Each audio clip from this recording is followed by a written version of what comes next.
So to start off the workout for abs, I went ahead and did some weighted extension with plate and decline sit-ups, and then also just did weighted decline sit-ups on my chest before moving into incline sled crunches. These are one of my new favorites and really burns my abs. And then weighted oblique twists. These are great, just kind of work on those love handles, things like that. Planks, I do these all the time. Great for the whole body, back, and just core and all overall. Thanks for watching. What's up, YouTube? We are on our way back home after doing some abs and cardio. So I'll put that ab workout in here. I also did some stairs, did some treadmill, walking on the treadmill, and then I finished up with doing about 20 minutes on the, close to 20 minutes on the bike.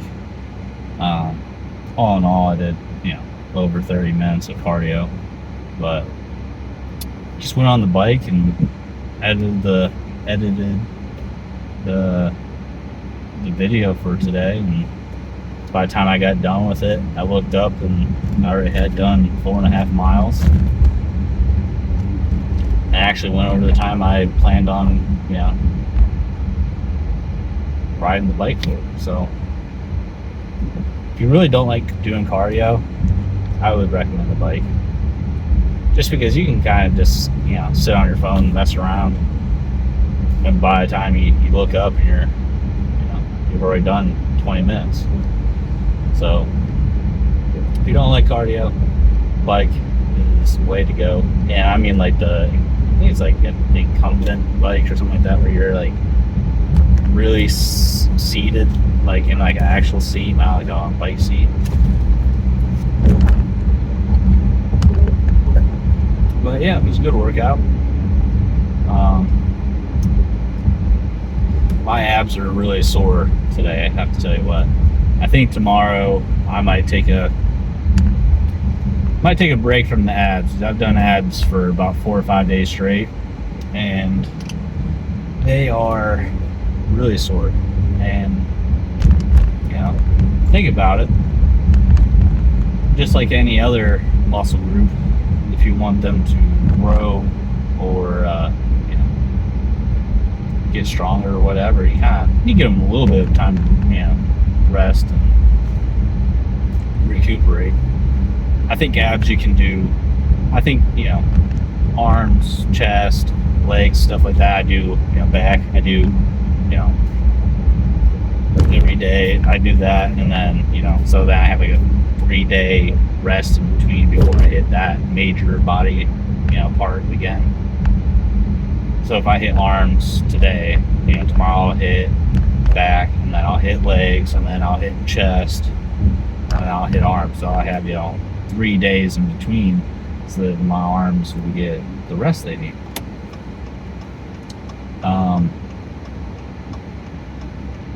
Abs, I think I could train them a little bit more than everything else.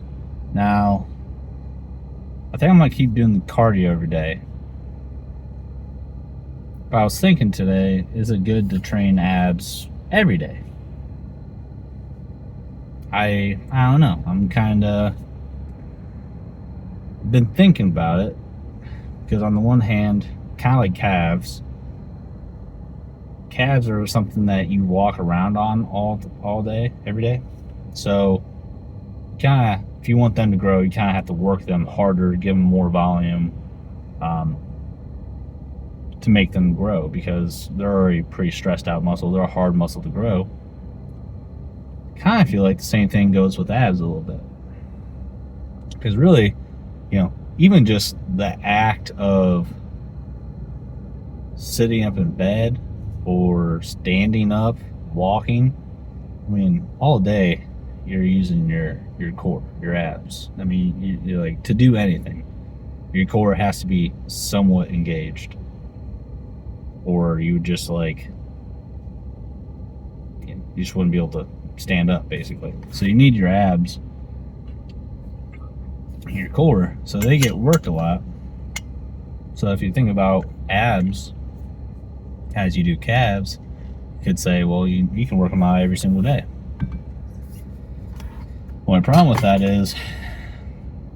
is that calves don't really necessarily, if they're sore, don't necessarily interfere with any of my other lifts except for maybe on a leg day, right?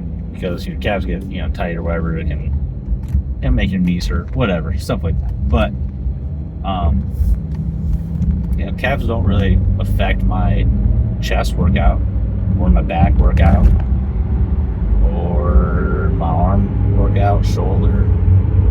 They don't really affect anything else.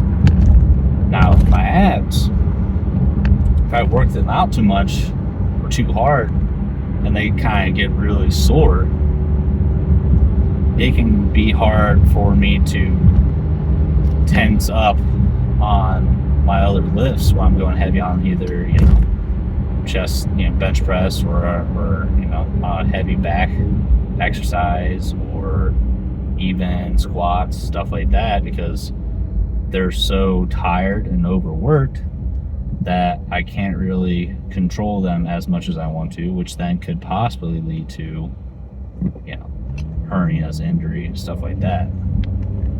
So that's the other side of it.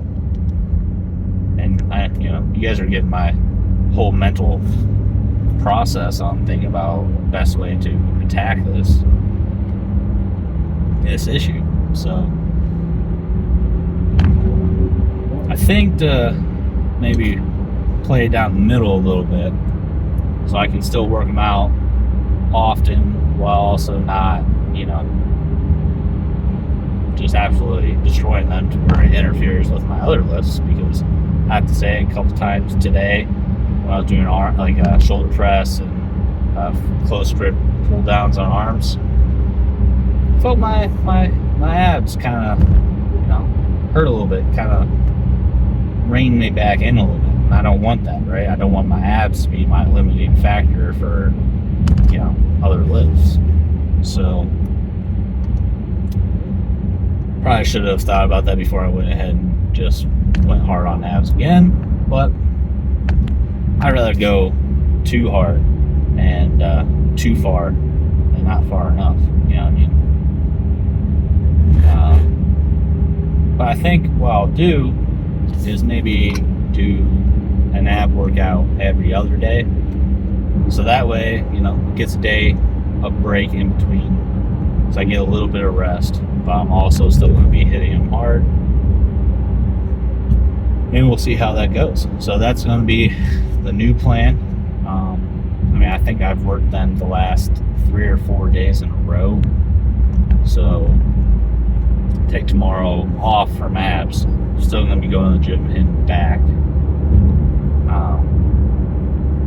But not going to hit abs. I'm still going to go do cardio. Ooh, I might be hitting the gym with Ethan and Evan tomorrow. I have to text them. But yeah, so it's a good workout. A couple things, negative energy around, but we'll just ignore that and keep doing my thing. And hey, can't let other people bother you. So hopefully the ab workout I showed today maybe helps some people out. I have to say this one's definitely more of a gym ab workout, not really necessarily something you could do at home. You could do it at home if you had a plate at home, dumbbells or barbell or weights at home. You just might not be able to do the decline sit-up portion. So that might be something that you guys probably couldn't do. And even the twist, oblique twist, machine. You could hold a weight in front of you and twist, and it's still going to do something. But it wouldn't necessarily be as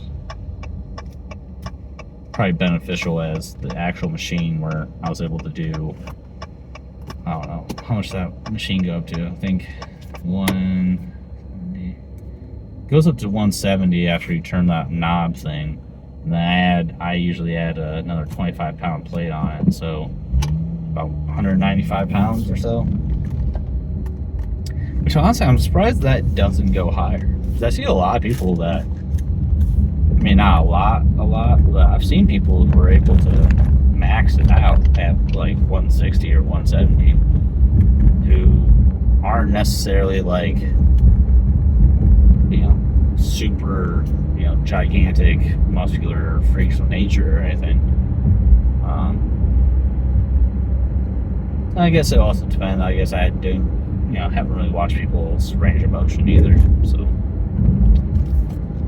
but yeah, so it's a good workout. You know, I push myself really hard.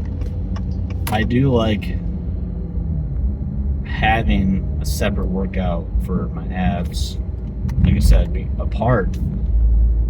I like to have a separate workout apart from my normal workout for abs, because I'm telling you, it allows me to go a lot harder and put a lot more into it. And I think it's going to allow me to really see a major difference in my midsection in the long run. So that's something I gotta look forward to. I'm gonna look forward to, you know, keeping that progress going. And